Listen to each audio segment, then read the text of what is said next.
While retro gaming has gotten incredibly expensive, one console that hasn't seen these huge price hikes is the Sega Genesis.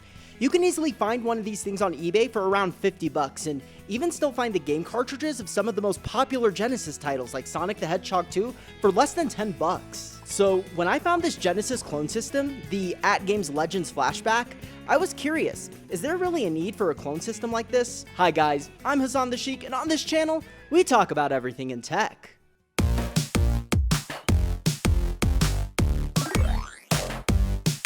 Today, we're taking a look at this bad boy, the AtGames Legends Flashback.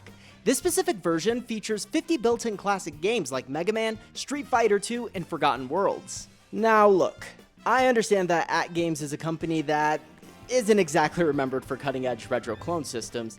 In fact, I think they're better known for making insane pinball machines. But keep in mind, this thing only costs around 20 bucks on eBay, and I actually didn't even pay that much for it. I was able to find this, along with the controller, for just 7 bucks at my local Goodwill in my area. Okay, we've got to start with size. It's important to know that this is nowhere near the size of the original Sega Genesis. While this thing is small, I've got to say, there's some weight to it. It's not like some of these clone emulators where you even wonder if they put any components inside. Which, speaking of components, the AtGames Legends Flashback is running the All-Winner A13 chip. This is a system on chip, which means that the CPU and GPU are all on that one chip. While it's easy to scoff at the All-Winner A13, it's really not a bad chip, especially for budget gaming devices like this.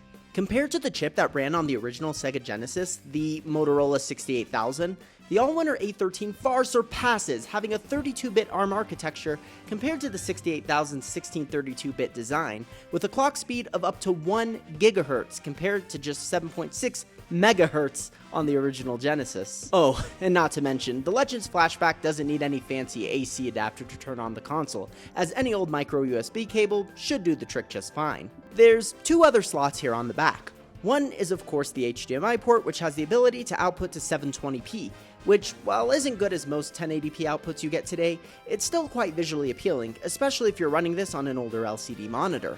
There's also an SD card slot on the right side here, and I already know the question everyone is about to ask. Can I install my own ROMs to the system? I'll be honest with you guys, I have not tried it, but on some online forums I've learned that you can as long as your SD card is formatted as an exFAT. If you want to be adventurous and try adding NES games, you're going to need to make sure the extension is a .NES and not a .FDS. But again, I haven't done it, so drop it in the comments and let me know if that is something that's possible or if I'm just getting malware baited. If you're someone who wants to play your old game cartridges, this is not going to be the system for you. There's nowhere for you to put the cartridges, and the only thing on top is this power button that turns red when you hit it, and the reset button for, you guessed it, resetting the console. Here on the front, we've got 2 DB9 controller ports that are for the controller that comes with the system, and while my particular system only came with 1 controller, it'll obviously come with 2 if you're buying it new. While I'll admit the Legends Flashback controller isn't the best controller out there in the world, it still does get the job done and does have a decent hand feel. My only complaint about it is that the buttons do feel tough to press at times.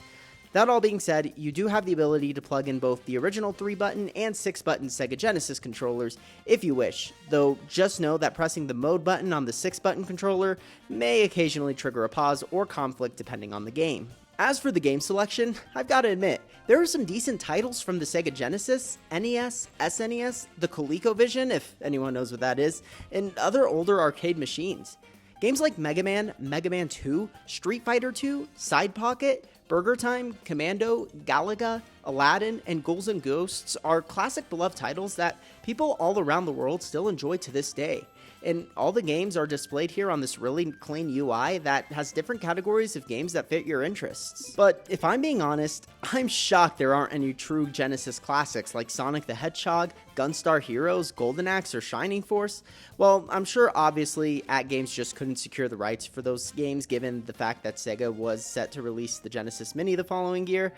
It's just a shame they couldn't include more classic titles.